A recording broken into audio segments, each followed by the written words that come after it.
Welcome to the Georgian Dream podcast. I'm Tamar Taliashvili, member of the Georgian Parliament. Here you will listen to the top political discussions about the issues that have regional and international dimension.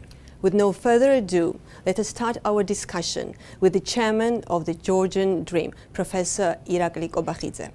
All right, Irakli, let us start our discussion with the most important issue in the political life of Georgia, and this is a so-called artificial political crisis in Georgia.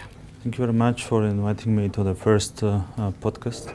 We are facing a very important local election, municipal election, where the people of Georgia will decide how their municipalities will develop during the next 4 years. So of course, we had a very challenging year because of the artificial crisis which was created due to the actions of some of the opposition political parties. But finally, we managed to effectively overcome this crisis.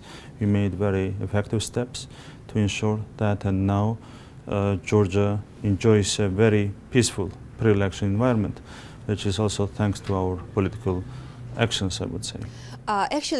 Before we really tap into the discussion about the different developments concerning the so-called political crisis, let us speak a bit about the constitutional frame, because if you don't have at least general idea about the fundamentals, you can be very easily deluded and misled with the mess of fake news and disinformation. So let us have your stand on the current constitutional changes recently initiated at the Parliament. Currently, we have these constitutional amendments under discussion, which is mostly about lowering the election threshold for the parliamentary elections. Of course, in general, it's not a proper development when you are changing your constitution due to the artificial political crisis and the sabotage against the state institutions. But finally, I think that these amendments can play a very positive role for Georgia's further democratic development. Of course, with a lower election election threshold, more political parties will have an opportunity to enter the parliament and to be part of the political life. Of course, it will open a new space for making the Georgian political system even more pluralistic. That's why I'm positively looking at these constitutional amendments. I'm very much hopeful that we will finally successfully complete this process. Yes, indeed. I've shared with you this, but I will also here mention that I was actually very delighted being part of the consensual vote in favor of these constitutional amendments.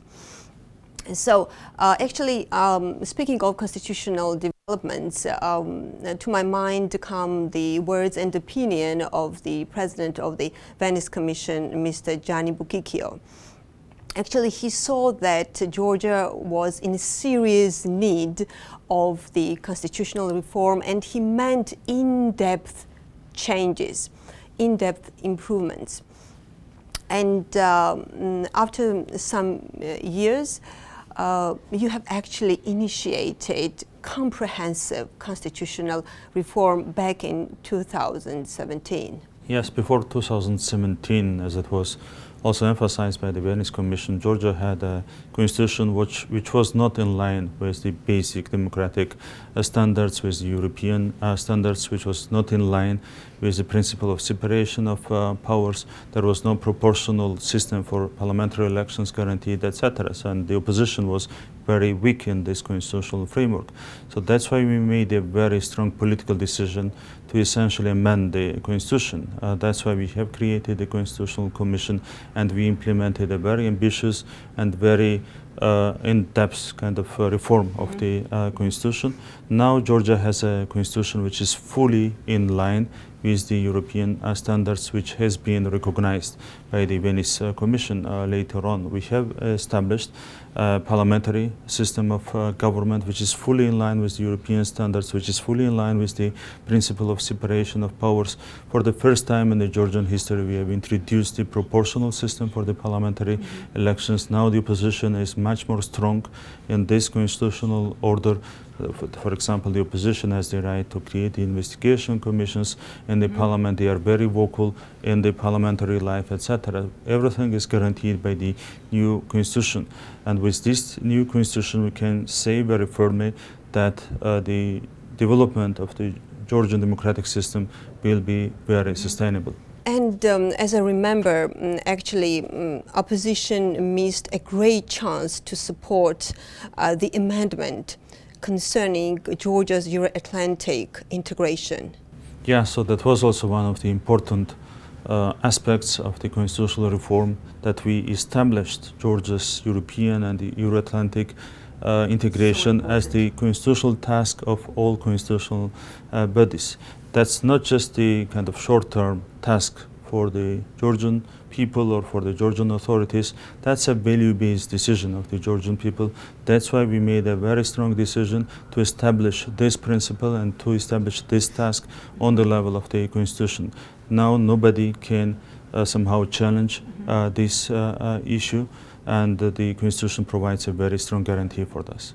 Actually, speaking of all those additional greater opportunities and greater powers to the opposition guaranteed by that fundamental constitutional reform, and in fact having more pluralistic and bigger opposition in the parliament with greater oversight powers.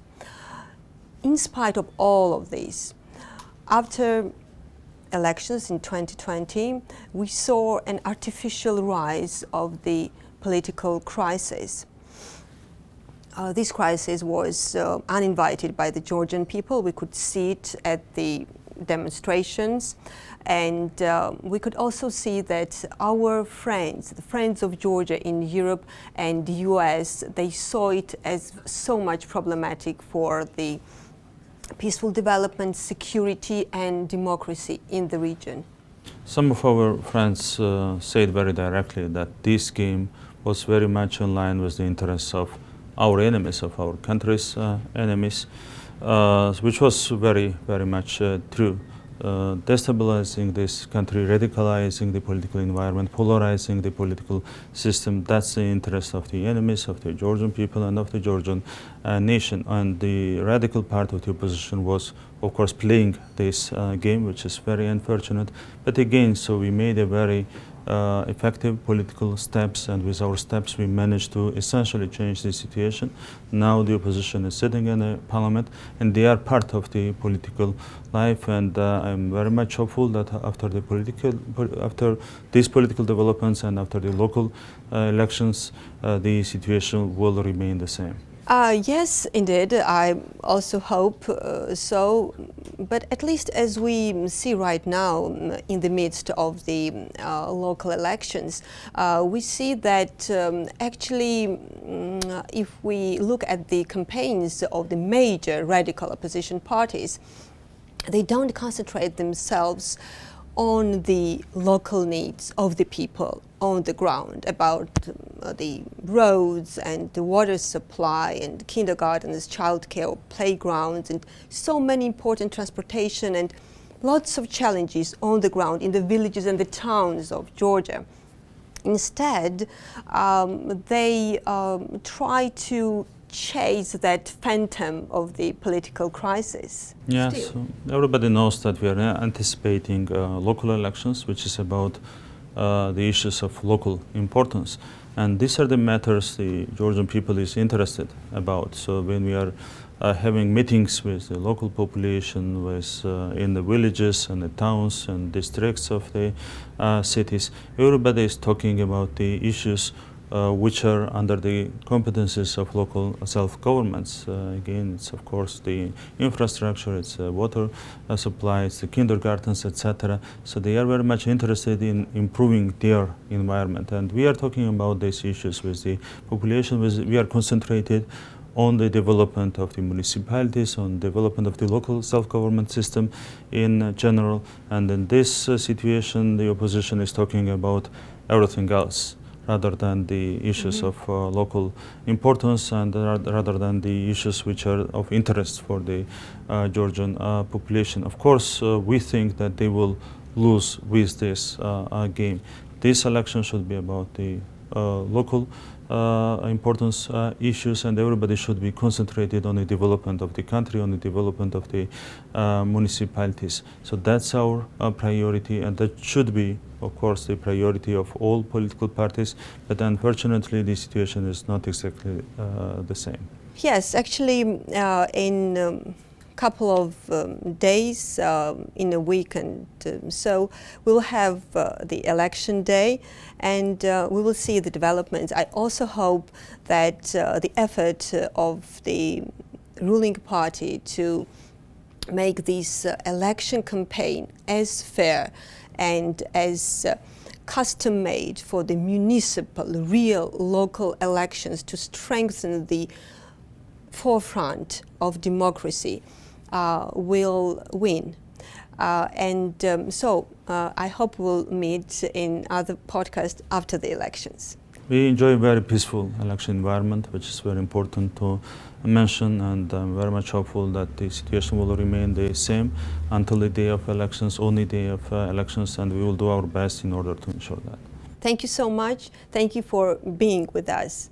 Meet you in good health and good spirit very soon. Thank you.